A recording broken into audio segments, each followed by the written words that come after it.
How's it going, everyone? It's Than from Advanced Reef Aquarium here today to talk a bit about Aquaillumination's Vega LED fixture. The Vega is the top end of Aquaillumination's product line and a fixture that both Paul and I are very familiar with. Paul chose to light his 240-gallon Reef with 5 Vega fixtures. If you want to see his tank build videos, click on the annotations here to see part 1 and part 2. At the Tidal Gardens greenhouse, we use a total of 8 of these fixtures and may be adding more in the future.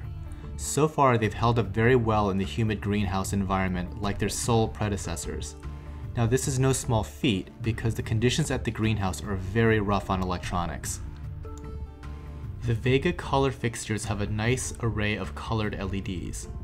From what I'm able to see, I noticed that the colors tended to be more violet, due in large part to the deep blue and red LEDs. I also underestimated the effect of the green LED. Now, green doesn't do a whole lot for corals in terms of photosynthesis, but the human eye is more sensitive to the green spectrum than any other color. It feels as though that having a tiny bit of green actually makes it easier to see the tank inhabitants. Things look more crisp with it than without, it seems. If you're familiar with the Sol fixtures, one thing you'll notice immediately is the slimmer profile of the Vegas. The Vega comes in 2 body colors, black and white. I chose white because the fixtures at my place would receive a lot of direct sun, and I didn't want a black fixture to absorb all of that heat. There are plenty of aquarists though that appreciate the black fixtures as they are less noticeable on their tanks. Just out of curiosity, which of the fixtures do you prefer, the white or the black? Let me know in the comments below. The power connector in the Vega is located on the side of the unit. The Vega is a wireless fixture, so the power cord is the only cable going to the unit. The red button on the right is a reset button if you ever have to sync it to another controller later. Although the controller interfaces with the lights wirelessly, it is not wireless itself. It has to be plugged into a wall, which is rather puzzling at first. It turns out that the controller has to be constantly running in order for the lights to work.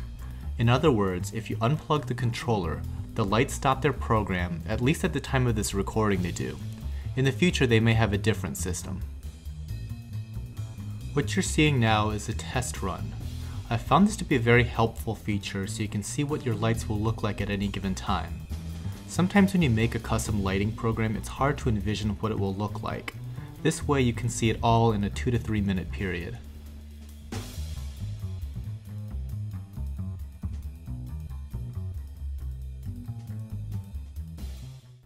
As for mounting the lights, there are several options available. The heat sinks on the unit are made to work with their EXT rail system. There's a special notch in the heatsink that the rails can slide into. At the greenhouse, I chose to use the original rails, which was a little bit of a challenge because unlike the Sol fixtures, the Vegas do not come with mounting screws. I had to go to the hardware store and find 10-32 machine screws. Aquaillumination makes a hanging kit, which is how I would normally set up lights like this. Paul went a different direction setting up his lights by using the mounting hardware to make posts out of the EXT rails. The nice thing about these posts is that it hides the power cords well.